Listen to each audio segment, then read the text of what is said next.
முன்னாடி நாள் போட்ட கோலம் கலையாமல் அப்படியே அழகாக இருக்கும்போது அதை பெருக்கணும்னு நினைக்கும் போதே வந்து மனசு எனக்கு ரொம்ப கஷ்டமாக இருக்கும். இந்த மாதிரி யார் யாருக்கெல்லாம் தோணியிருக்குன்றதை கமெண்ட் செக்ஷனில் கமெண்ட் பண்ணுங்கள்.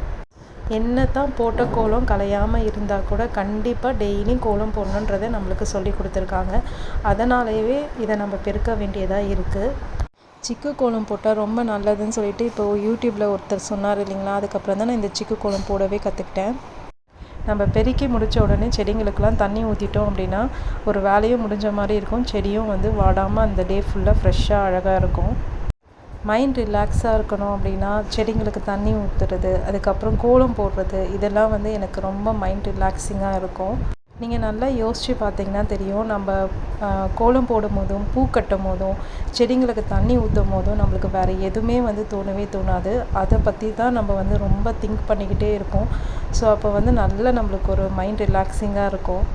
எனக்கெலாம் பூ கட்டும் போது வேறு எதுவுமே தோணவே தோணாது. அதே மாதிரி கோலம் போடும் போதும் எனக்கு வேறு எதுவுமே தோணாது. அந்த டிசைன் என்ன போடலாம் அந்த மாதிரி மட்டும்தான் நம்மளுக்கு வந்து மைண்டில் தோணும். வேறு எந்த ஒரு விஷயமும் நம்ம மைண்டுக்கு வரவே வராது. ஸோ இப்போ இது எவ்வளோ பெரிய நம்மளுக்கு மைண்ட் ரிலாக்ஸிங்காக இருக்கும்னு சொல்லிட்டு பார்த்துக்கோங்க. மெடிடேஷன் சொல்கிறாங்க இல்லைங்களா, அந்த மாதிரி இதுவுமே வந்து ஒரு மெடிடேஷன் மாதிரி தான் நமக்கு இருக்கும். அது பர்ஃபெக்டாக பண்ணணும். இந்த டிசைன் போட்டால் அழகாக இருக்குமா, அந்த டிசைன் போட்டால் அழகாக இருக்குமான்னு சொல்லிட்டு நம்ம திங்க் பண்ணிவிட்டு அதை நம்ம போடுவோம் இல்லைங்களா. அதனால் நம்மளுக்கு இதுவே ஒரு பெரிய மெடிடேஷன் மாதிரி தான். யாருக்கெல்லாம் மைண்டு ரொம்ப டிஸ்டர்ப்டாக இருக்கோ நீங்களாம் வந்து கோலம் போட்டிங்கன்னா உங்களுக்கு வந்து அந்த மைண்ட் வந்து ரொம்ப வந்து ரிலாக்ஸ்டாக ஃபீல் ஆகும். அதே மாதிரி நம்ம பூ கட்டும் போதும் அந்த மாதிரி தான் எனக்கு இருக்கும். பூ கட்டும் போது எனக்கு வேறு எதுவுமே தோணவே தோணாது. அந்த பூவை கரெக்டாக எடுத்து அரேஞ்ச் பண்ணி அழகாக கட்டணும், கிட்ட கட்டணும், ரொம்ப அழகாக வரணும் அப்படின்னு சொல்லிட்டு ஃபுல் கான்சன்ட்ரேஷனும் அந்த பூ கட்டுறதுல தான் இருக்கும். ஸோ இதெல்லாமே அந்த மாதிரி நம்மளுக்கு ஒருத்தருக்கு ஒன்று செஞ்சால் வந்து மைண்ட் ரிலாக்ஸிங்காக இருக்கும். அந்த மாதிரி உங்களுக்கு வந்து மைண்ட் ரிலாக்ஸிங்காக இருக்கிறதுக்கு என்ன பண்ணால் நல்லாயிருக்கும்னு தோணுதோ அதை வந்து பண்ணுங்கள். எனக்கு வந்து இந்த கோலம் போடுறது, செடிக்கு தண்ணி ஊற்றுறது, அப்புறம் பூ கட்டுறது, இதெல்லாம் பண்ணோம் அப்படின்னா வேறு எந்த ஒரு தாட்டுமே வரவே வராது.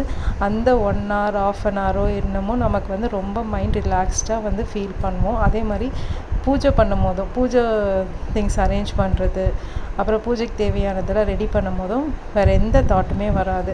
அதை கம்ப்ளீட் பண்ணுற வரைக்கும் நமக்கு வந்து வேறு எந்த தாட்டுமே வராது. அப்படி உங்களுக்கு எதெல்லாம் வந்து மைண்ட் ரிலாக்ஸிங்காக இருக்குதுன்னு சொல்லிட்டு தோணுதோ அந்த விஷயங்களை செஞ்சு பழகுங்க. ரொம்ப ஹாப்பியாக இருக்கும்.